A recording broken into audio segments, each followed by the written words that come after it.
All right, so gonna start to explore the idea of kinesthetic esoterica in my own method of thinking about movement and space. So I'm gonna start off with this one text, and I'll link it in the YouTube. It's called "Making Connections: Total Body Integration Through Bartenieff Fundamentals," and I'll talk about what Bartenieff Fundamentals are. But a brief is it's a mind-body technique, thinking about how the mind and body relate to each other and relate to the world as we move through space. And the creator of the mind body technique is Irmgard Bartenieff. And this book is authored by Peggy Hackney. I'm going to read the first chapter. This is like the third time I've tried recording this, so I'm a little bit browsing through. But let me look for it. Oh, wait. Personal Memories of Irmgard. Maybe I'll read this first chapter before we dive into a discussion of the principles or actual movement experiences which are used in the study of fundamentals. Let's return the person who developed this area of study, Irmgard Bartenieff.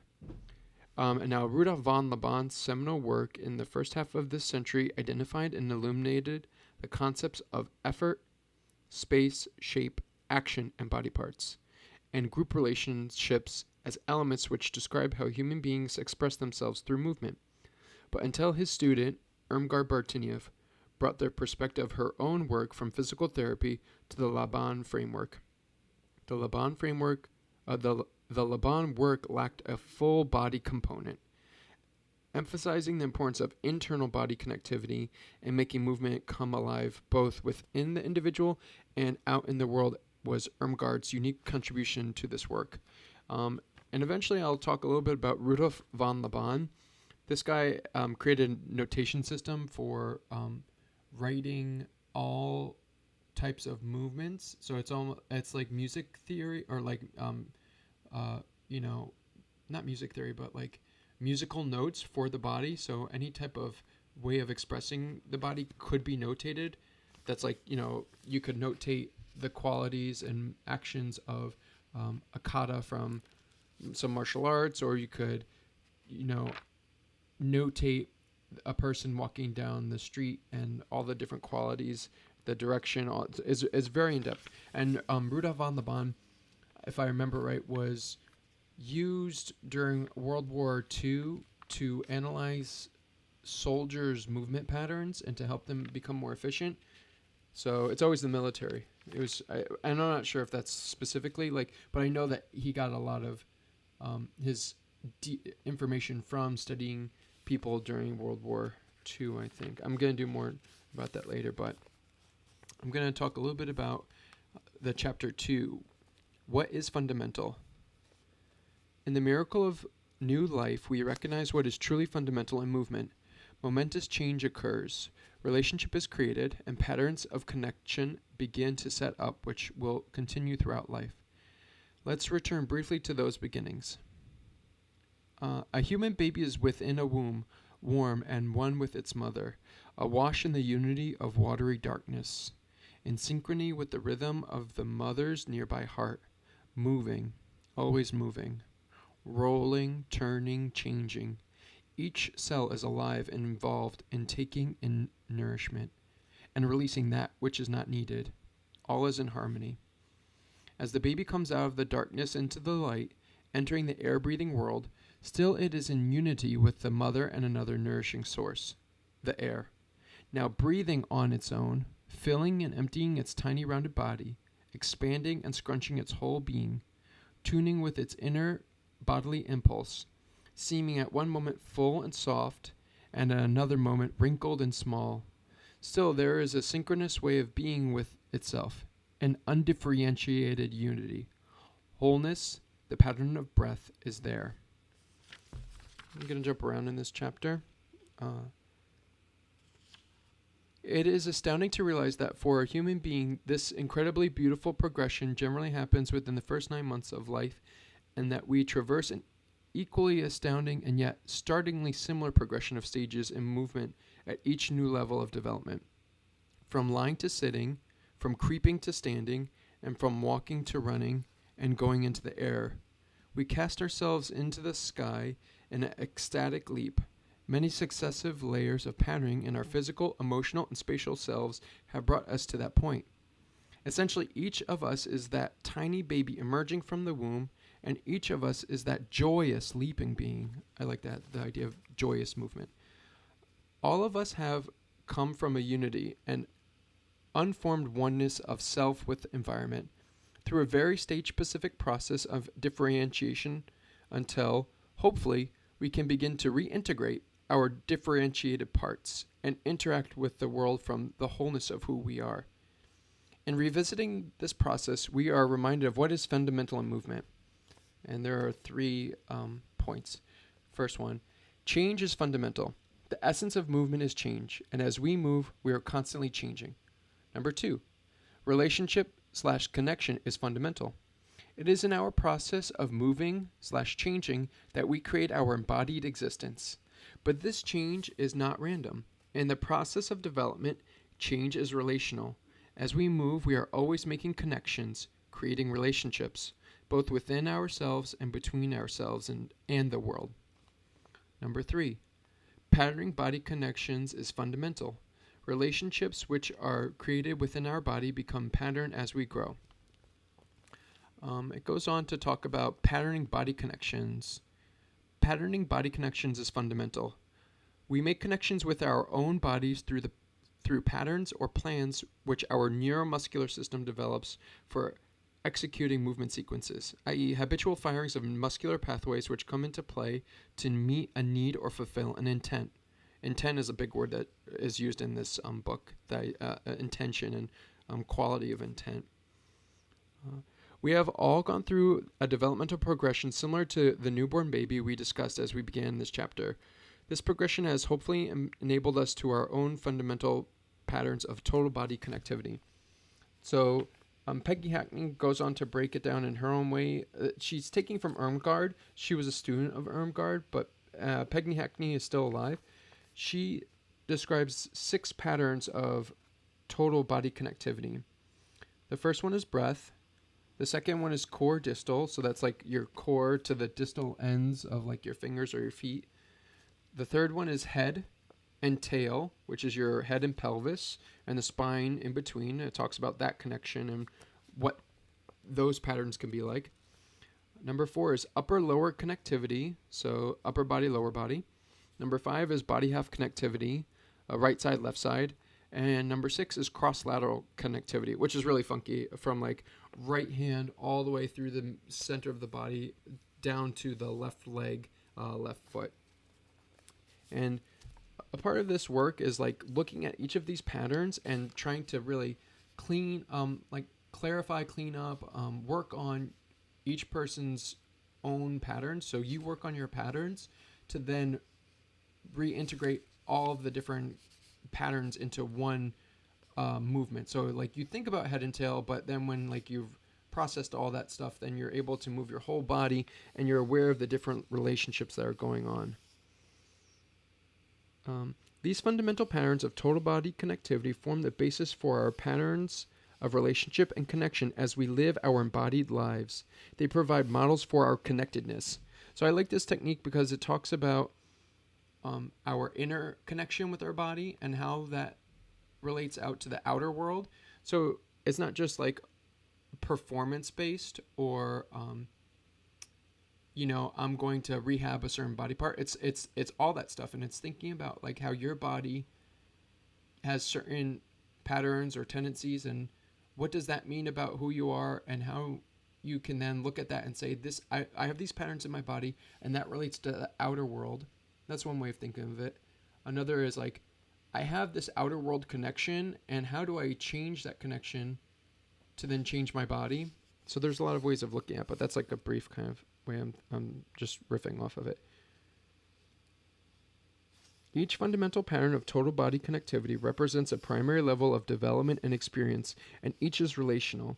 Each organizes a way of relating to self and to the world. As we become conscious of these stages of bodily development, we recognize that we are in a creative process at all times.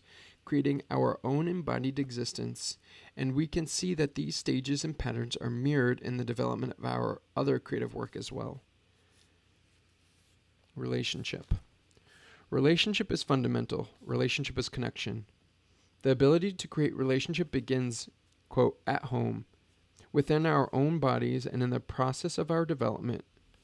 But let's look at relationship in a larger context as well, because everything we learn in this book about relationships with our bodies can also be applied to relationships in our larger world. And what we know about relationships with other people can be applied to relationships within our own bodies. So exactly what I was saying. Relationships. I am part of many. You are part of many. We are all involved. Sometimes revealing in the associations, sometimes cursing them. We spend our time fantasizing about them, talking about them, worrying about them, trying to make them, quote, work. It is inescapable. We are connected.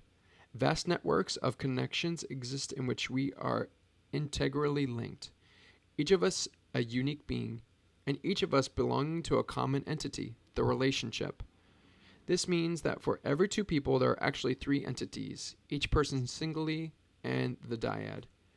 When there are three people, there are 7 entities. Human beings function like the brain does in associative bundles. The brain does not have single thoughts without having them contexted in associative webs. I like that idea. Skipping around. On a larger perspective, relationship seems to be the lesson of our time and culture. We are charged to learn about how to relate to ourselves and to other human beings.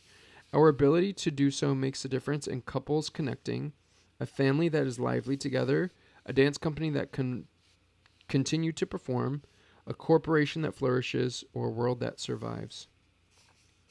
What does all this mean?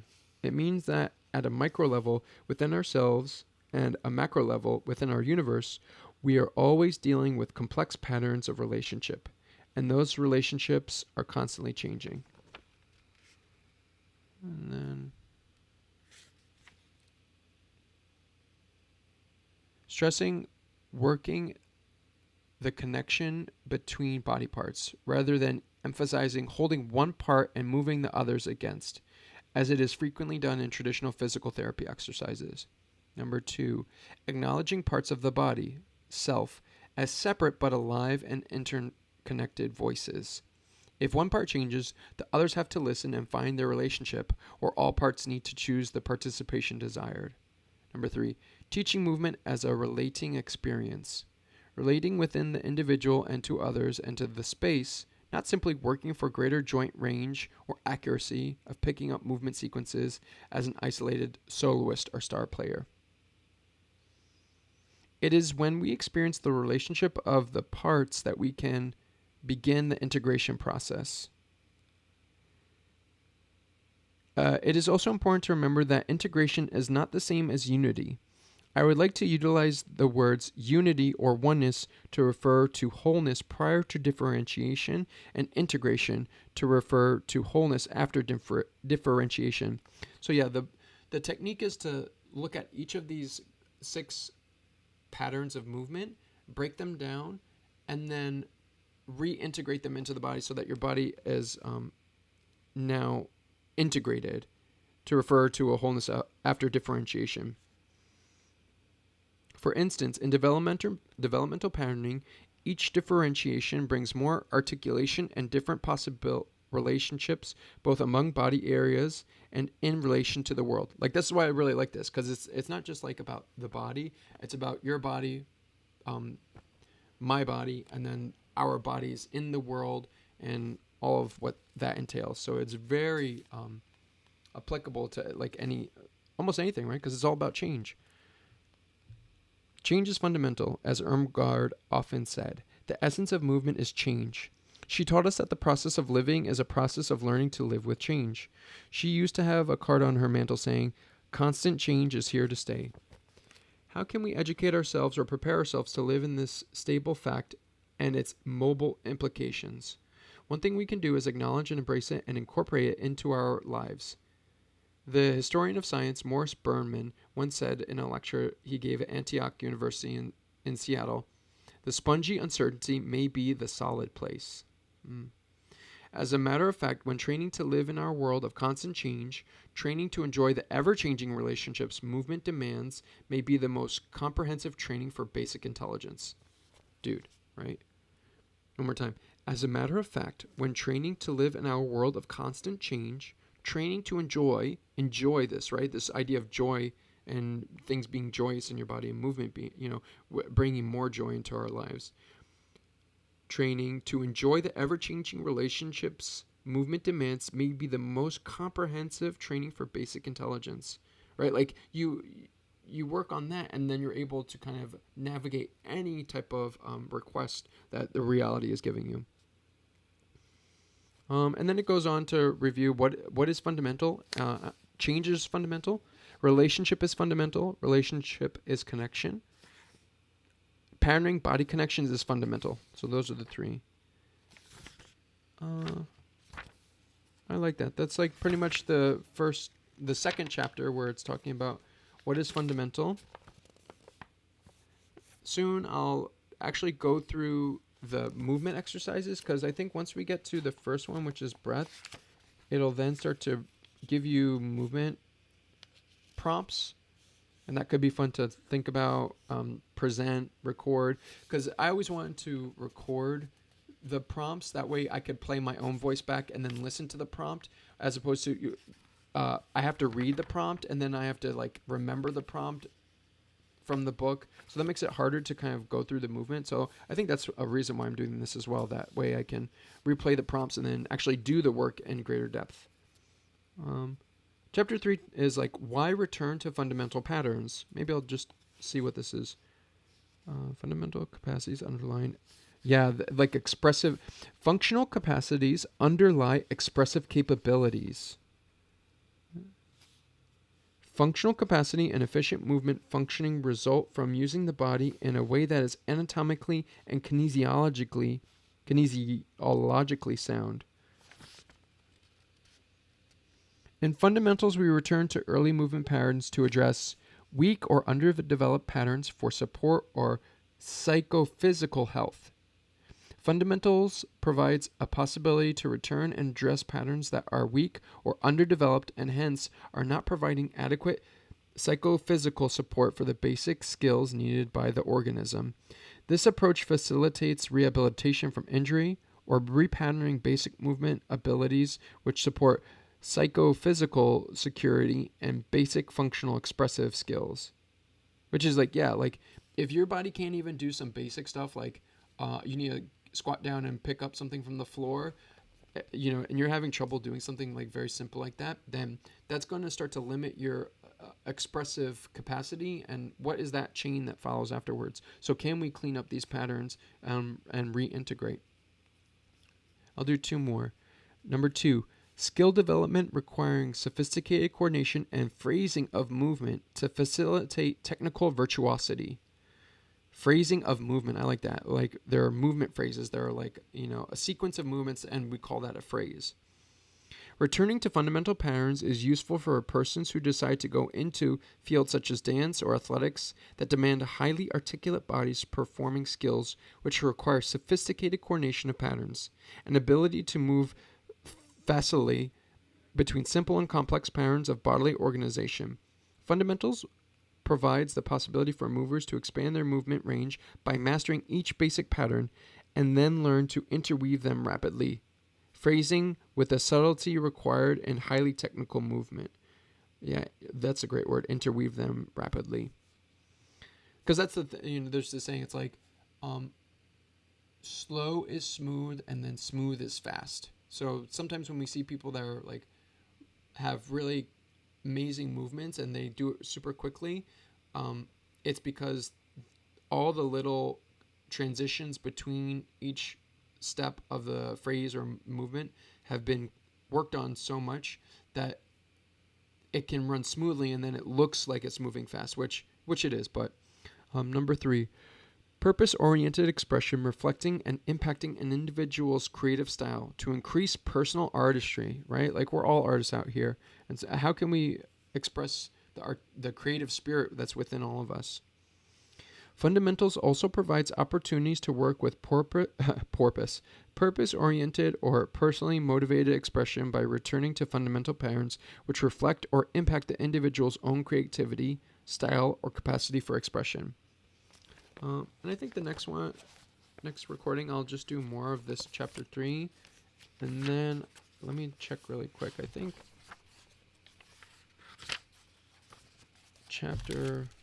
the next chapter of this, so this chapter is a little bit larger, but the next chapter, chapter 6. So I think there's a couple more chapters before we get into